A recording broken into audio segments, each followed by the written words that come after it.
The obsession to succeed and perform is what we're talking about today. We live in a performance-driven society. Performance is part of our everyday life, having the need to prove ourselves and prove to others what kind of worth we have. Is that something you face? Do you feel like you're working hard but not getting to the point that you want to be? Actually, what is that point? What is that goal? What is that ultimate success? If you feel like this sounds like you, this episode is definitely for you.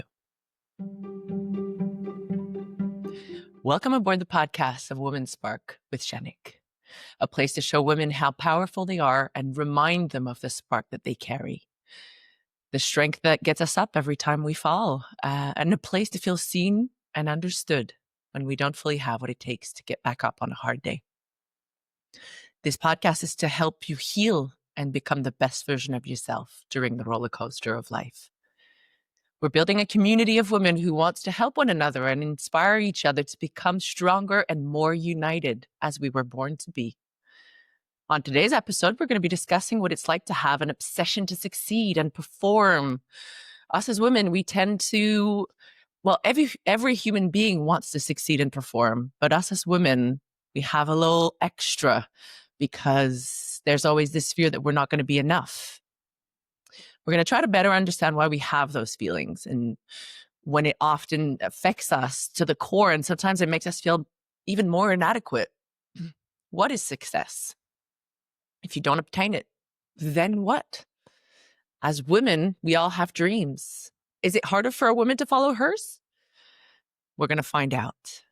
The need to become the best version of ourselves and succeed or perform are most often two things that don't fully align together completely. Being the best version of yourself comes with performing, but it shouldn't be at the cost of your health and happiness. Performing can come with the cost. It can come with the cost of your health and happiness. It's important to identify correctly what our values are and how we can obtain that success and what that success should be without walking all over the base of what makes us human and allow us to live every day, like our body and mind and our soul. This topic is quite familiar to me. I was once very much in my early 20s, early 30s. I needed to succeed. I needed to obtain something that I didn't know what success meant, but it meant that I would succeed. I would be a better person. I needed to prove to others, and for a long time, my worth. I needed to prove that I knew better than others. I needed to make money and have some recognition in what I did. And a lot of the time by putting aside my health and my well-being. One day I had to come to terms that the only person I had to impress was myself, because I'm the only one living in this body and in this mind and soul. And no one else is going to be in this body and mind and soul. Have you felt the need to outshine others, work 70 to 80 hours a week because you thought that that's the way to prove yourself or earn a success? Well, you're not alone. A Business Review article found that amongst high-earning women, 56% of them work over 70 hours per week. Those said women also have to balance friendship, relationships, maybe kids, and all sort of other things, responsibilities. The need for a woman to perform and succeed often comes from either a societal expectation or a self-imposed pressure. Which one do you relate to? And which one does our guest from today relate to? So on today's episode, we're going to have another sparkling woman. She's a podcast producer, a consultant, and a digital audio trainer, a radio host, and an influencer. Her name is Marie-Hélène Frenette-Assad. She herself is dealing with the pressures of life to succeed and perform in her career and in her life. When we come back, she'll tell us more about her journey with it. Let's take a short break and we'll welcome her after this.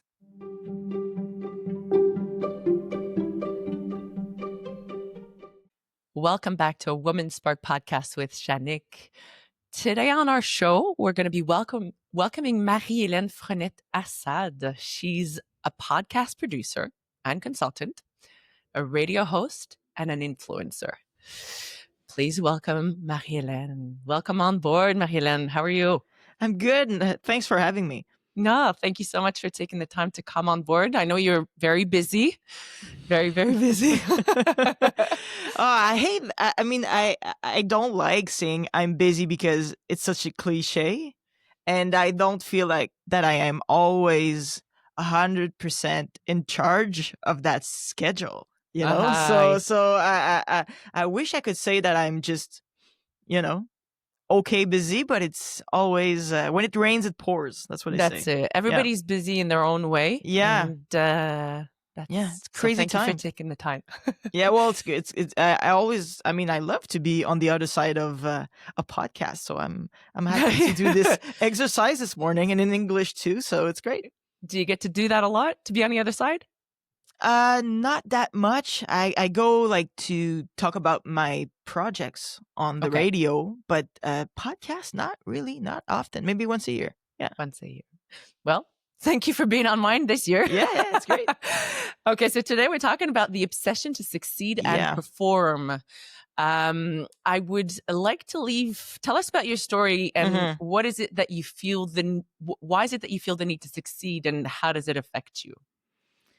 I think there's different levels and different milestones in my life. Times where I realized that I was obsessed with work, success, performing. And I'm pretty sure that the worst of it was, of course, my 30s. I think the 30s, your 30s, especially if you decide to become a producer, you decide to be self-employed. The hustle is every day. It's all the time. And I think if I want to go back, of course, I come from my dad was half Lebanese, and his family, it's the cliche of, immigrants who worked super hard to have their own business. And they were peddlers. And then my granddad had his own store selling clothes 6 days a week. Until they worked hard. Yeah, almost until he died, And my dad, same thing. He worked super hard.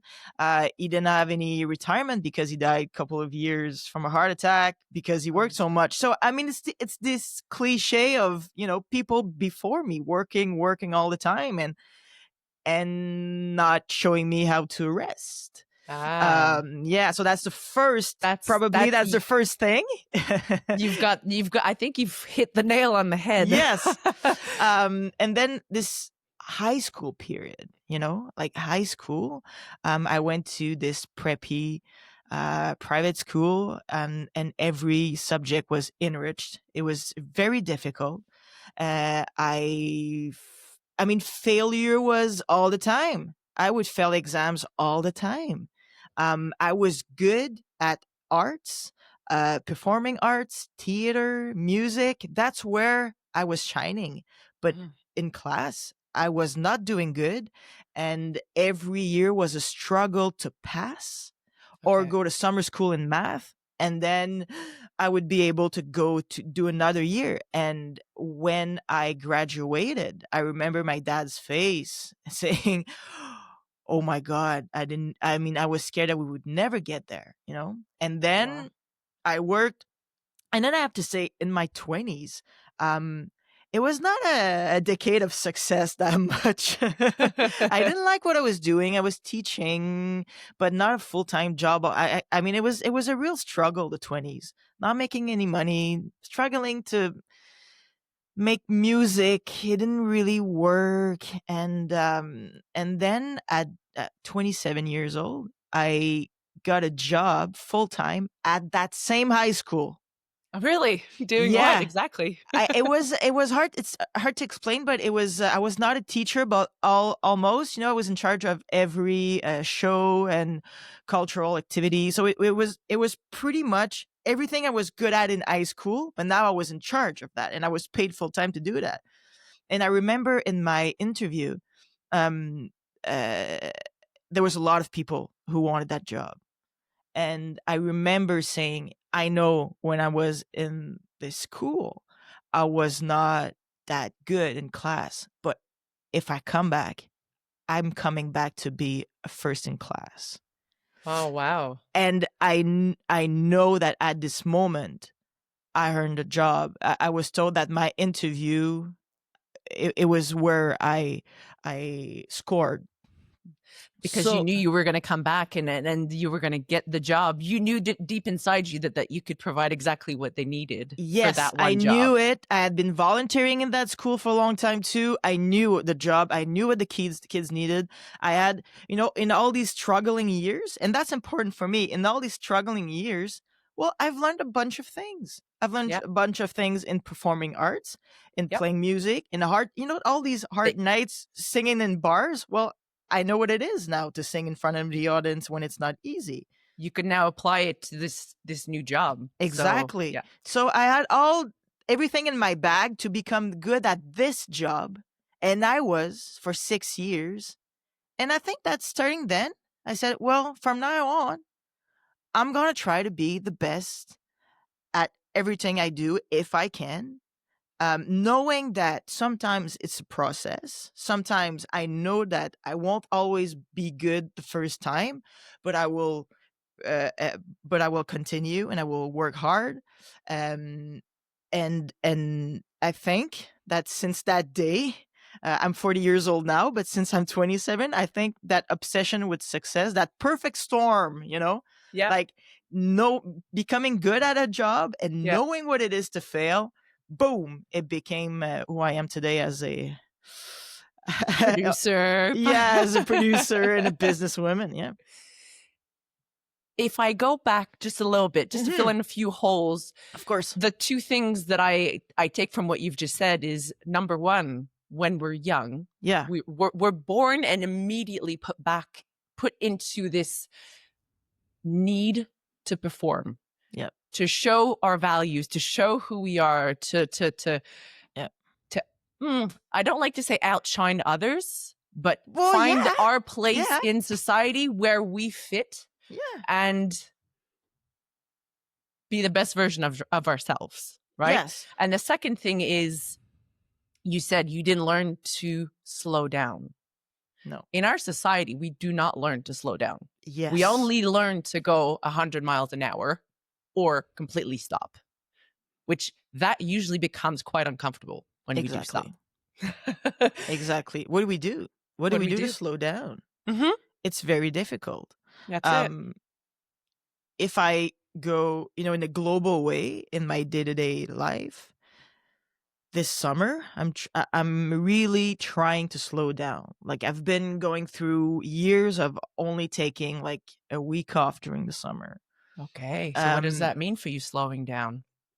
And it's difficult because I will be saying no to money, saying no to work. I don't have any paid vacation. I make more money now as a producer than when I was working in a college or, as a teacher. But still, and that's it's always a fear. I could say that it comes from my family, who was always scared of not having a lot of money. Not my immediate family, but my grandparents and my great grandparents. But still, I mean, it's ridiculous. I mean, I know, I understand that I need to stop sometimes, and probably if I take 3 weeks off this summer, it will make no difference. To be honest with you, it will make no difference. I can say to a client that, well, I'm off this and this week, and I would be glad to do your project in September or before. I mean, we need at one point to just say, being able to say no, or just say yes, but later, or yes, but that's it. And people will understand that I need vacations. I mean, everyone has vacations. I mean, it's just totally normal. And then the other part of it is, what do I do during that time off?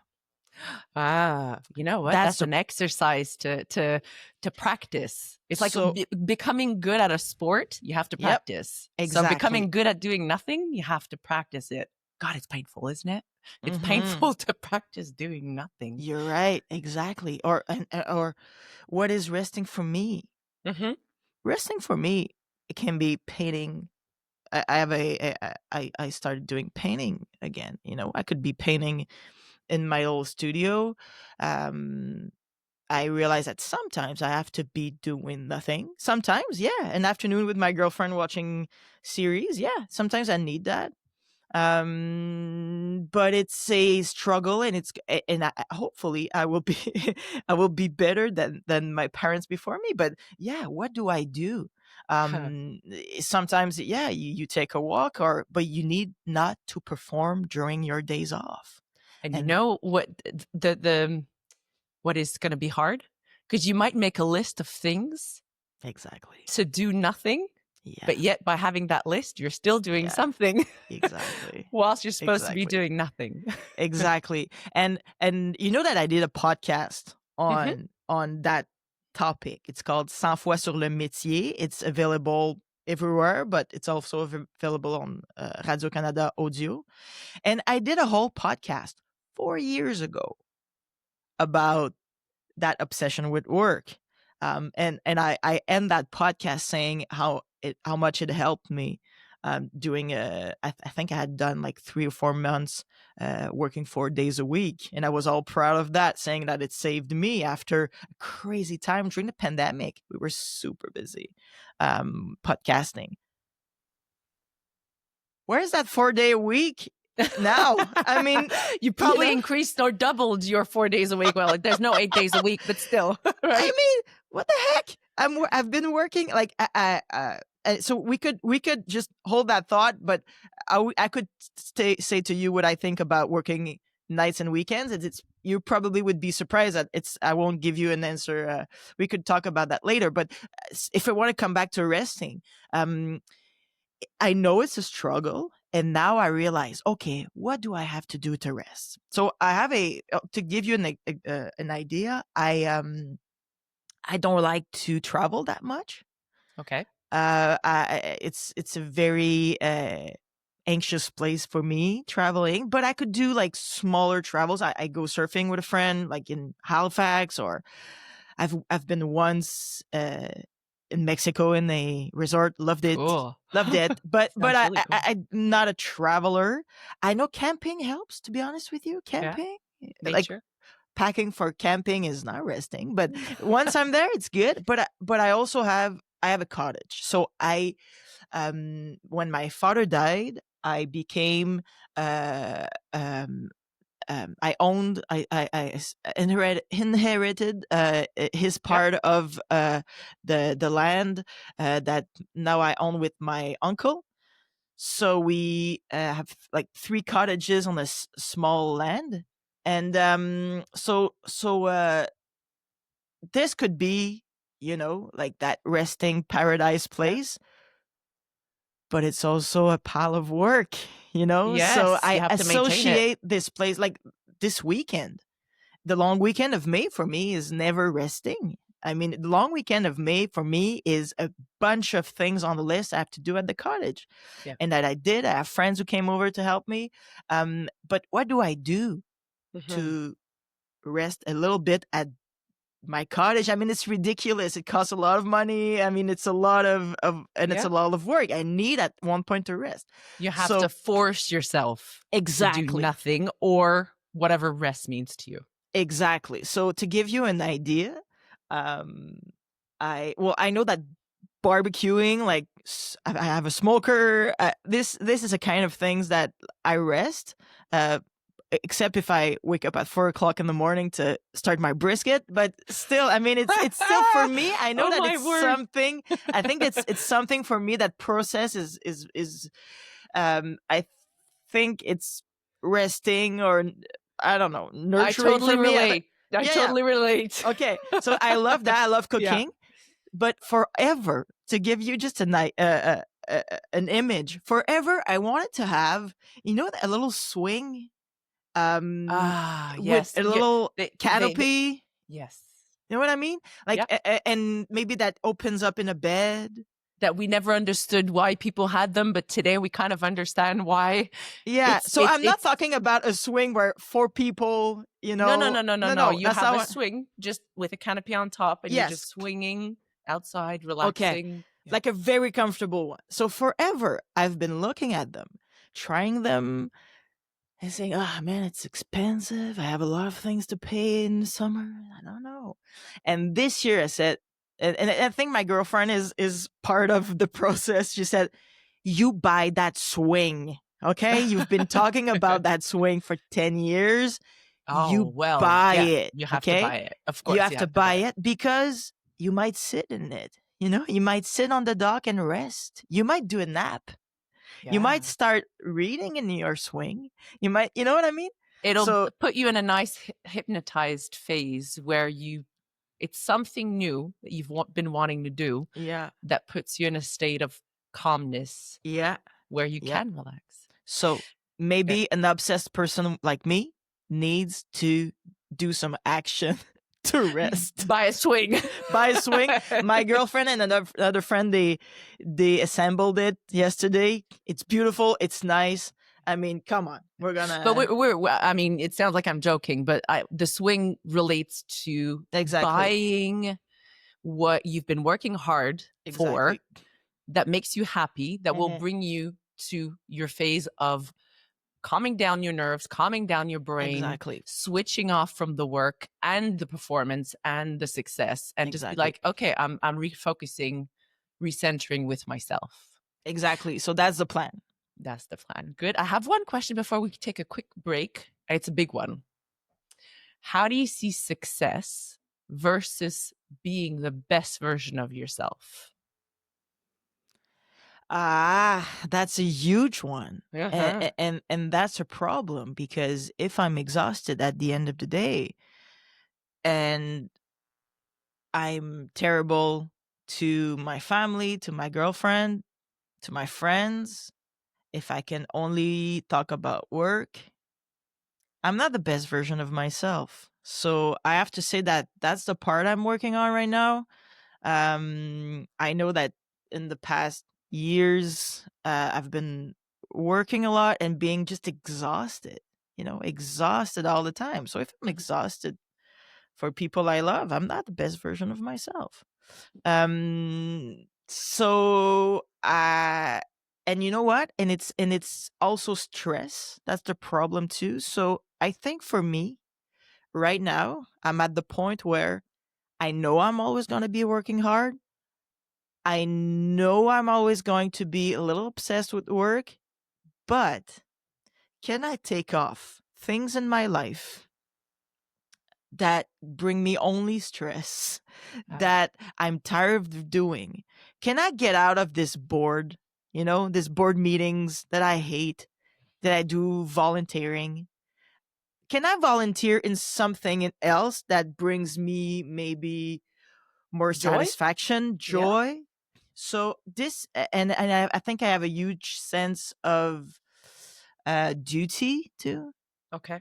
So that's the thing that I've been, my both my parents have been telling me, you need duty first, Yeah. like the queen, duty first, Performance, self duty second. first. Yeah. I've been raised in that mindset, but can I take off things that I don't want to do anymore, that actually I don't really need to do? No. So that's where I am in right now. Be just to Yeah. be nicer To when I'm done, yourself. to Yeah, and to myself yourself. and to others too. Yeah. Would you say that the definition of success versus the best version of yourself changes throughout the various decades of your life? Like Of course. in your 20s, in your 30s, in your 40s, like I can definitely relate that I've reached my 40s. I feel like success has a whole different meaning. It actually slowly is starting to merge together with being the best version of myself because I'm thinking about myself a lot more.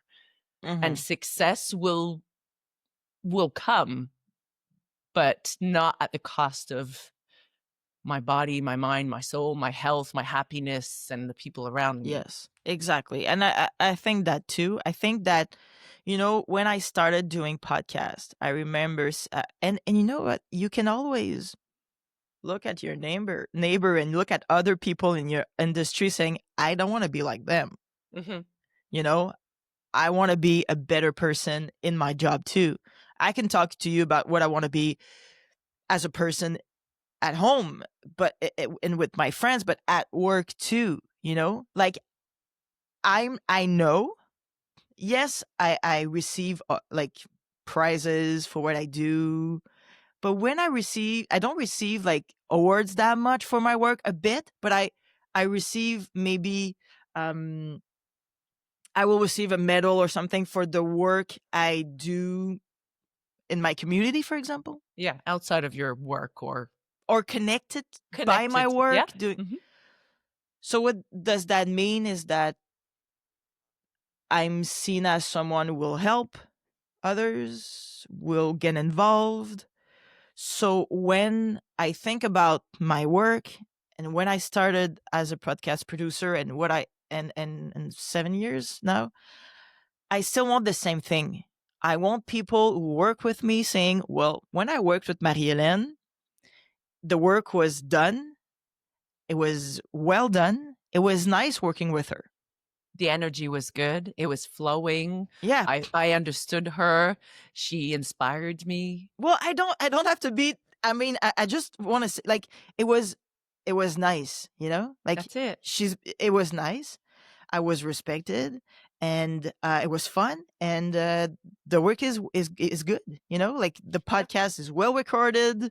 It was out in time, on time. I mean, it's what I mean, that's it looks super simple, but it's not. I mean, some people want to shine, absolutely want to shine. Yeah. And sometimes in terms of human connection, it's not that good. Click. No. No. And would they be recommended to others? What I think that's the best thing that, that's one of the best awards I can have is to be recommended by another company to another one, because and another you've one. done something good because the value you connected. Yes, and what we need right now, we need more humanity. I mean, oh, that just hit me. Yeah. Wow, you said that and it just hit me. Yeah, I mean, definitely.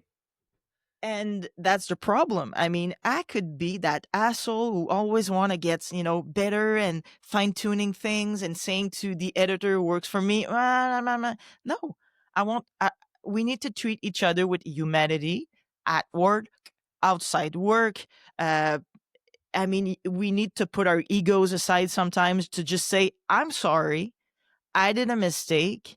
We will fix it. I mean, we need to treat ourselves better. And that's the problem sometimes with people who are obsessed with work and success, is that in the process, we forget that how to treat each other well, and that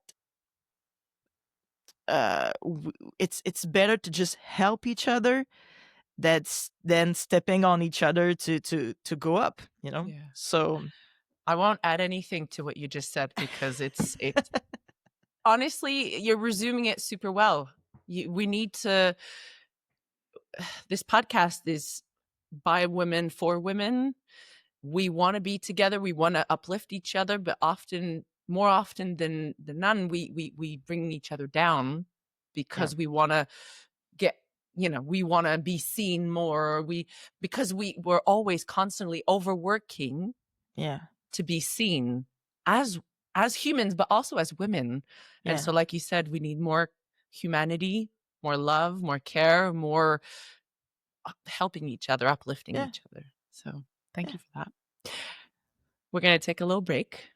We're going to come back and talk about values. We're going to talk about what your journey has brought you throughout the last 40 years. So we're going to take a quick break and we'll be right back.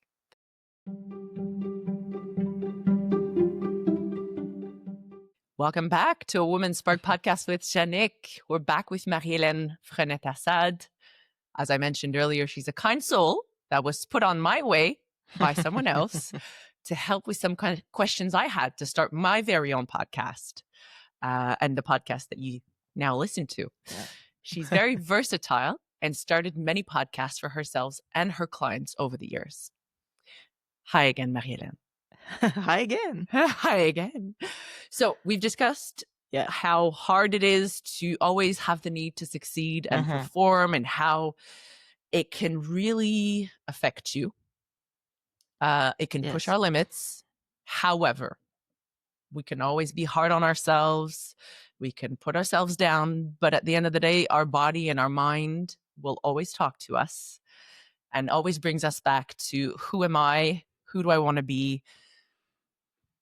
And we kind of readjust our values in order to rebalance. I like to say rebalance our soul, but rebalance everything that's around us and in us. How do you see yourself today after 40 years? What are the values that are now a part of you through that process of performance and success? Like you said earlier, you want to slow down, but what else? Okay, so I want to come back to my 40th birthday. I remember that I was lunching with my girlfriend, and she asked me, so what do you want for that next decade? And I answered very easily, well, I want this, but let's make it a little better. Like, let's push the bar a little higher.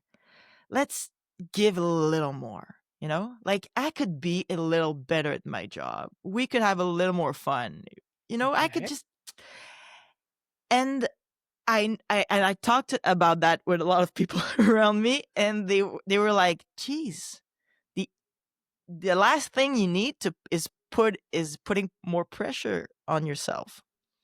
So I know that I might, sound like I'm contradicting myself, but let me just say something about success and pressure. What if it's okay to just try to be a little better? You know what I mean? Like, I was 39 years old, and I remember talking about bucket list with my girlfriend and my stepson. And I was like, well, my bucket list is done. So I know it's a bit crazy. I know it's a bit scary. I know that I need new things on the bucket list, and I do, and I will have new things. But what if it's okay wanting to be better? I know it's the sentence, "You're enough." I'm a bit allergic to that sentence, but I understand that in moments in your life, you need to be, softer on yourself, especially anything, body wise or anything, your appearance. I mean, I'm not talking about that. But what if I can learn new skills? Absolutely. What if I could, be a little better at editing? What if I could learn technical things? What if I could be a little better? You're 40. You're not 100. Exactly. You're not at the end of your life.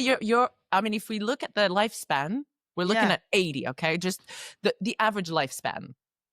So you're at 40. Yeah. So if you say, I've done all my bucket list, it stops there, and you stop creating things for yourself, making yourself happy and living? Exactly. No. So you have to create a new bucket list. And I understand, yes, you are enough, because as you are is enough. Yes. But have you heard the saying is, feed a person, you're gonna give them food, but if you teach them how to fish, you're going to allow them to fish for themselves and feed themselves for a long time. If you do nothing in life, you're going to kill yourself slowly but surely. Of course. So you have to renew your bucket list. You have to educate yourself. Go back to school if you want. Take a class. Do some painting. You've been wanting to do this sculpturing technique for a long time, but you haven't because you've been at your 9 to 5 job, well, go take that class. Exactly. Because 40 years, well, it's long when you do nothing, right? Exactly.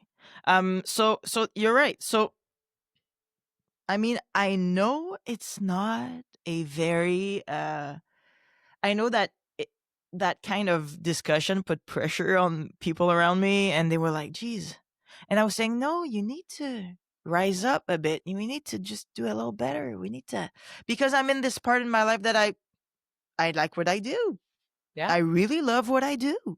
Yeah. And I'm good at it, but I could be a little better. And I think it needs to be fun for me learning all these Yeah. things. I don't feel like it's a burden at all.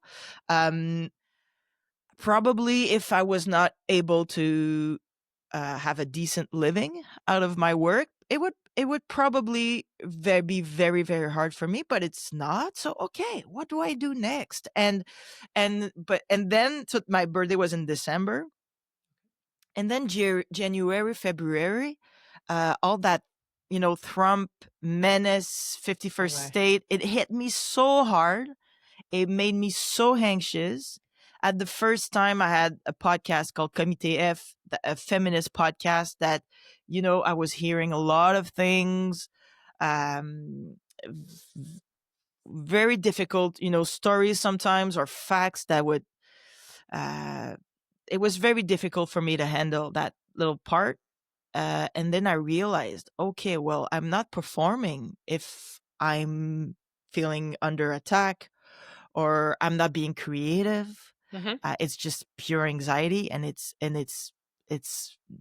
not useful. So I decided to, and it was, I decided to disconnect with social media, Okay. for a while, because I didn't, at one point after, mid-March, I didn't have anything to promote for a while. So I knew that I could just take a break, or I could just taking off your social media app from my Your phone. iPhone. Yeah. And then I can, if I need to go, I can go on my computer, but it's not always with me, because of course my algorithm is about, feminism, and of course, I mean, it's social justice and everything. So of course it's hard. Every day is hard. So I realized that during anxiety periods, or yeah, if I feel like, if I'm feeling under attack, I'm not being creative at all. No. So what can I do? Being more creative? Well, it's just taking a step back. I watch a bit of news every day on TV, Mm-hmm. like I Yeah. watch the same programs on RDI that is well explained, that is not, False news. sensation or anything. Yeah, it's Yeah. just, and you know what? I think I perform more and better in my life, and I think that I'm nicer because I'm not pissed off because I just fought on Facebook with a dude that has his pickup as profile picture. Of Yeah. course, it's not useful, and Social media is draining. Social yeah, media is draining. It's not something that will. And when we go back onto success and hmm performing, social media amplifies that. So exactly, sometimes it's okay, like you said, just take a step back. And if you're already being hard on yourself and pushing yeah, yourself, social media yes, will quadruple that. So exactly, yeah. moving So away. there's time to perform. Yeah. There's time to promote your work. It's important to promote your work, Yeah. but I remember there's years where I had a podcast to promote, a new podcast to promote every 3 weeks. I mean, Oof. it's ridiculous. Well, that means it's a lot of work. And I mean, I don't need to put myself out there all the time, Mm. Like I've had a winter where, I was in the media a lot, and for my work, or for the King's Medal I received, then, okay, that's King's enough. medal. Yeah, King's Medal. Congratulations. Wow. And I have to say that this prize arrived in a good time, because it was in January, and I was kind of wondering, what the heck am I doing? Like working, like Do I have an effect? How do you Am say I making it? militantisme, like in English? You know what I mean? Militant is someone who fights for the rights Yeah, of their of what they believe in. Yeah, that's exhausting. You know what it I mean? is. Like, Because sometimes a lot of people are there. You want to fight for what you believe in, but people are not always listening, and you wonder if what you're doing has an impact. exactly. So in January, when I received a medal for my work, but related to Congratulations. fighting for cause, thanks.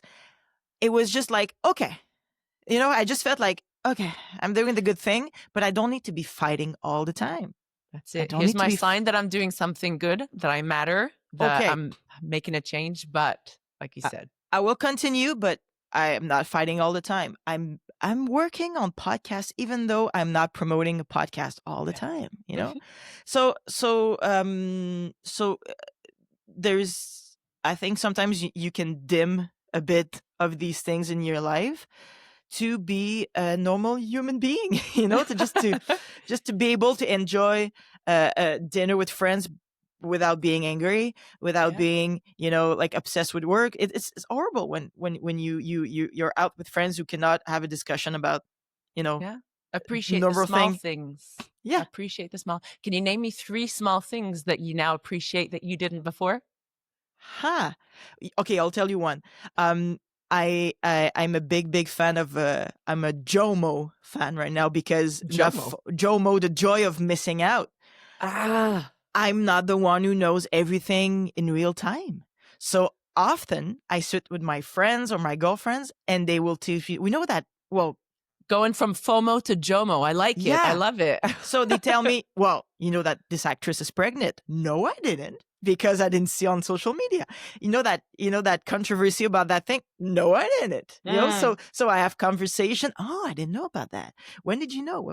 So that's one of the things that I love, is that we don't sit at the table with friends or as a couple knowing everything and not having anything to talk about, because I didn't know about that. So I absolutely love it. I have to say that. So I decided to go back to painting. So I didn't say, Painting. but I studied fine art in Cégep and university. Oh, wow. So you're back Yes. to your roots. Yes. So I've been doing like illustration and photography and video as part of my work for all the time. But painting was something at the back of my head, because I knew I was able to do it. Like I knew when I was in my 20s, I was okay at it, but I wanted to just, I like, for years, maybe every 3 years, I would take off my painting stuff and try to do something. Didn't like it. Stopped, put it back in my drawers, and then this year I really like hit a spark, or like I really know that I have something happening. I know it's going to be a process.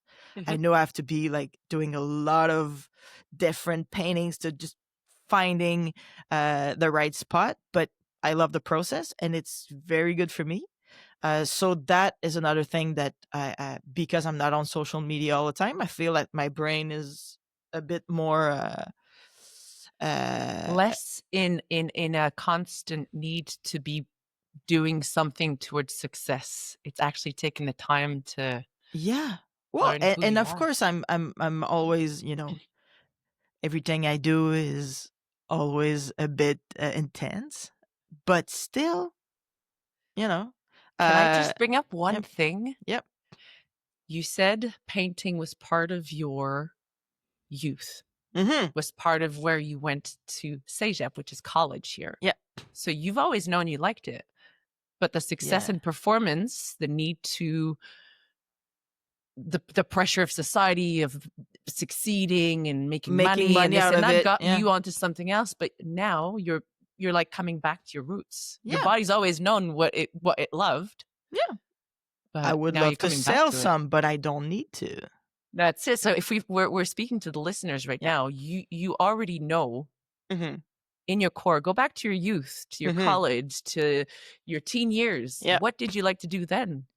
It was actually, if I had some time off, I would do arts and craft. There you go. And these days I still do. Like I still build things. I make, little furnitures, or I love it. At my studio, I built my studio myself. I mean, I love it. I love drawing. I have, I, there's For a, there, anyone who's listening, or go on YouTube channel, you can yeah. see in the back of Marie-Hélène, she's built that herself. I mean, she's very talented. She's Yeah, and I'm amazingly obsessed with good. dinosaurs. So you can see like I have a post, Love like I have a it. drawing and made into a poster that I made. So I mean, I haven't been that far away from that.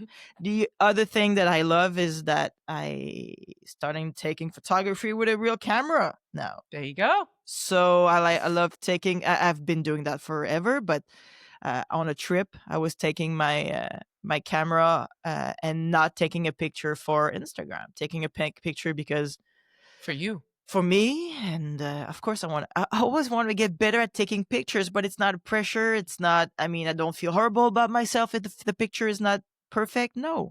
I mean, so that's the kind of things that I realize that if I take a step back from all these anxious uh, possibilities of fighting with people on Facebook and everything, I realize I can be more creative. And as much as I feel like, you know, I'm part of me is being, sometimes a teacher or producer or a businesswoman. I mean, at the start, I was an artist, and I still want to be one. So it's good to be back at being as creative as I can right now. Mm-hmm. Yeah. Thank you. Thank you very much. I like to conclude this show all the time with something constructive. Okay. What is your next goal? Where do you want to take this Marie-Hélène next? Well, that painting part, there's a project connected to it, so I want to do something with that. I I know that with my work I can change things, so I'm not looking for, making that next feminist podcast that will make a difference, but what can I do to help other podcasts who want to change things? Um, I've been thinking about, will I go into politics in the next years? Wow. Not sure it's where I'm going. Like I've been thinking a lot. Okay, that's maybe not where I'm going, but what can I do to help my community and to mix that with work?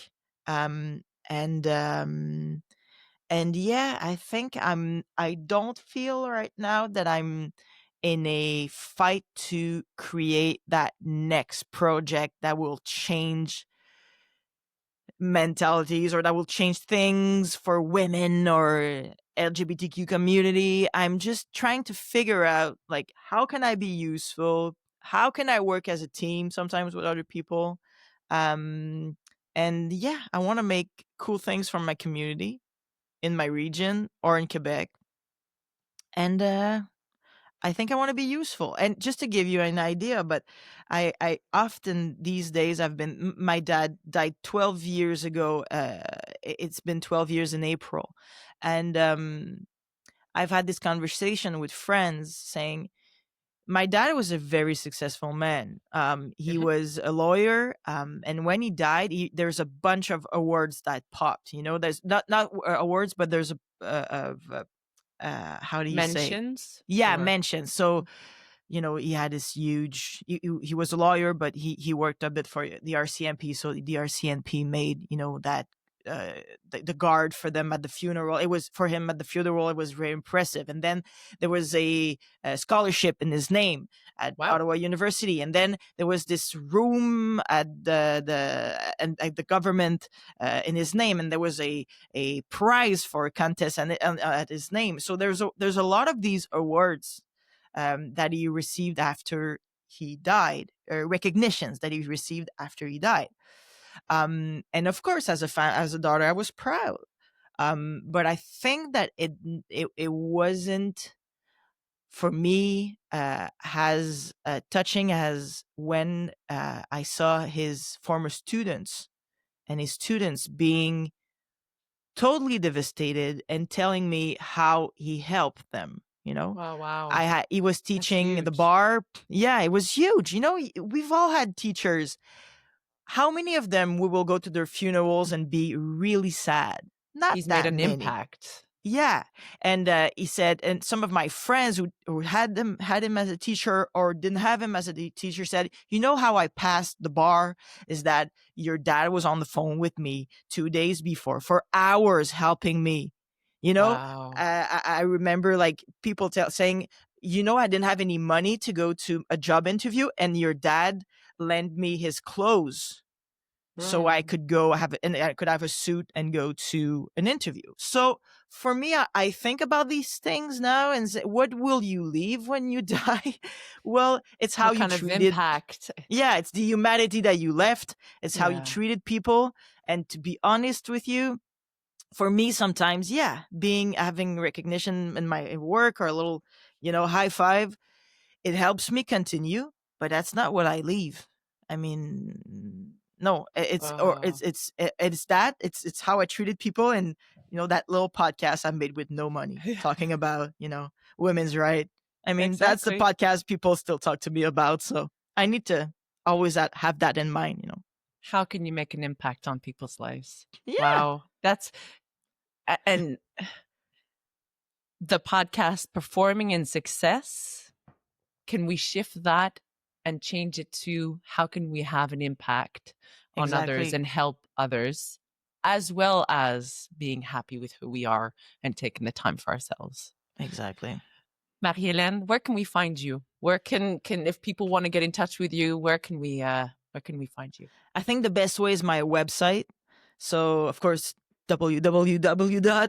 It's my initials. So, mhfa.studio. It's not .com, it's .studio. And you can write to me from there. You can go listen to everything I did. And that's the best way to know what I do. Thank you. Thank you so much, Thank Marie-Hélène, you, for Janik. taking the time to share your experience. I really like where this went. Good. I mean, I really love it. And English is not my first language, so sometimes I there's a bit of lack of vocabulary for me. Yeah, But I mean, you did great.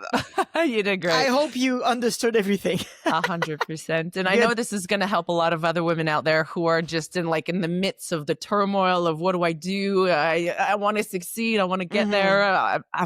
Or just bashing our heads, and being like, oh, I'm not good enough. I'm not good enough. Whoa, take a step back. You are good enough. You have something great to offer, and you just have to give yourself time to let it sink in and figure that one out. Yeah. So thank you It's a again, lot. Marie-Hélène. Well, thanks, Janik. To all you beautiful women out there, I hope you can take some, if not all, of this knowledge and apply it to your own or current experience. This is it for us for today. Tune in every week on your favorite podcast platform. If you want to get involved with the Be Guided, Be Inspired community and you want to share what kind of impact you've had on others because of your experiences, or you're currently going through a tough time, come and meet with us on the platform www.beguidedbeinspired.com. Write us and we'll connect together. You can also find us on the various social media platforms. So thank you for listening. Keep sparkling, you beautiful women. See you next time. Love to you all. Janik.